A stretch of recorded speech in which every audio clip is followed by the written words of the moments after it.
Hello and welcome to mentalhealth.now. The topic for today is SWOT analysis. A SWOT analysis is an incredibly simple yet powerful tool. This technique can be used on an individual or an organizational level.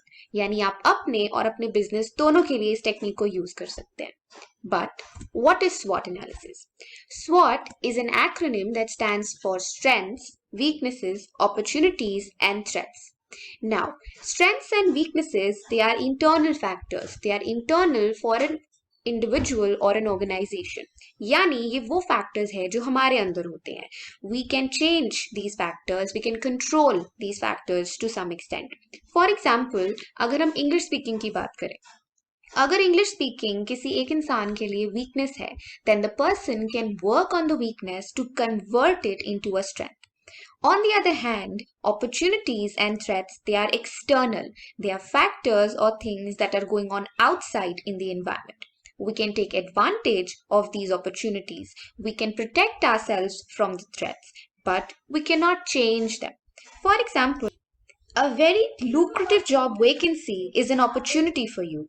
Or, for example, there is a business and you want to buy raw materials for your business, but the price for those raw materials is fixed everywhere. So you cannot change the price of the raw materials. So the external factors are outside of your control. You cannot change them. While the internal factors, they are changeable and controllable to a lot of extent. Now, how can it help you as an individual or an organization? When you take out time to do a SWOT analysis, I can assure you that it won't go to waste. A SWOT analysis helps you organize your thoughts in a structured manner. It gives you a good and thorough understanding of your current status as an individual on a particular goal or as a business. It helps you figure out areas to work on or the potential opportunities you may otherwise miss. It will also help you figure out the possible obstacles to your goal.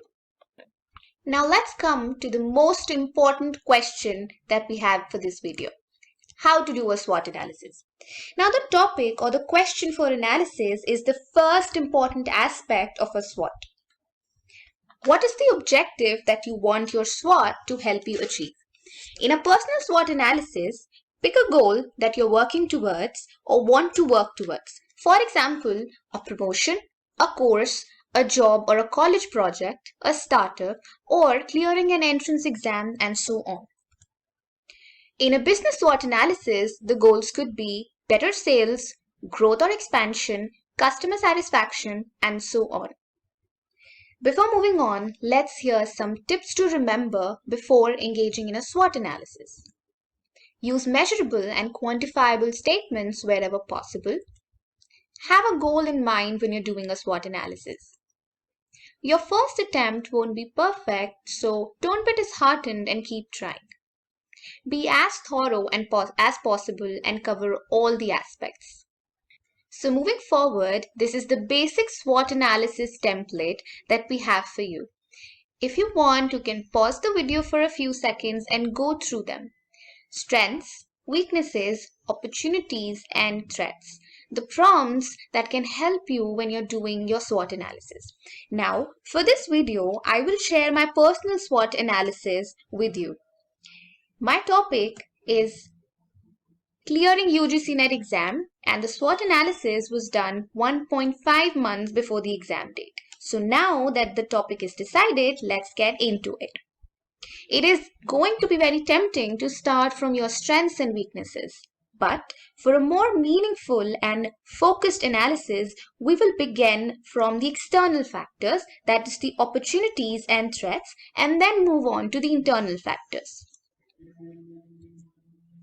So for the opportunities, clearing an entrance exam, the NET entrance exam, will help me in increased job opportunities in college, in coaching academies, in research area, in the public sector unit, and in case of MPhil clinical psychology, the institutes that offer a stipend, they will also offer me an increased stipend.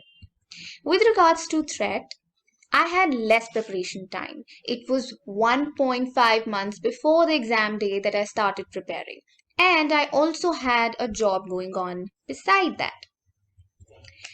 For my strengths, I have good subject knowledge. I'm a fast learner. I have several resources. I used books, I used YouTube, I used the experiences of people who had given the exam before me, as well as the previous exam papers. I am driven and internally motivated, and I did not pressurize myself for this exam. The weakness was that this was my first attempt, and there were several topics that were new to me. So this is what a personal SWOT analysis looks like. Now, once your SWOT analysis is complete, what next? It did not provide any actionable outcomes. It just provided us with information and facts. So, what next? I am going to leave you with the following questions to help you plan an action strategy. So, to answer what next, I'd say create an action plan to work on the strengths, the weaknesses, the threats, the opportunities that you have identified in your SWOT analysis. Because this technique is made to help you produce a strategy that you can work on in the coming months. So, how can you use your strengths to take advantage of your opportunities? How can your strengths help you combat your threats? How can opportunities help you combat the weaknesses that you have? Can you minimize the weaknesses to avoid the identified threats? How can you work on converting the threats into an opportunity? How can you work on your weaknesses to turn them into a strength? So, apart from these questions, I am going to leave you with a very valuable tip. Make a timeline and keep a check on your progress if you are really driven to achieve the goal. Now, the goal can be personal or it can be for your business as well. I hope this video will take you closer to your goal. All the best and thank you so much for watching. Don't forget to like and subscribe our channel. Hit the bell icon to get updates on every time we upload a new video. Stay connected and thank you so much for watching.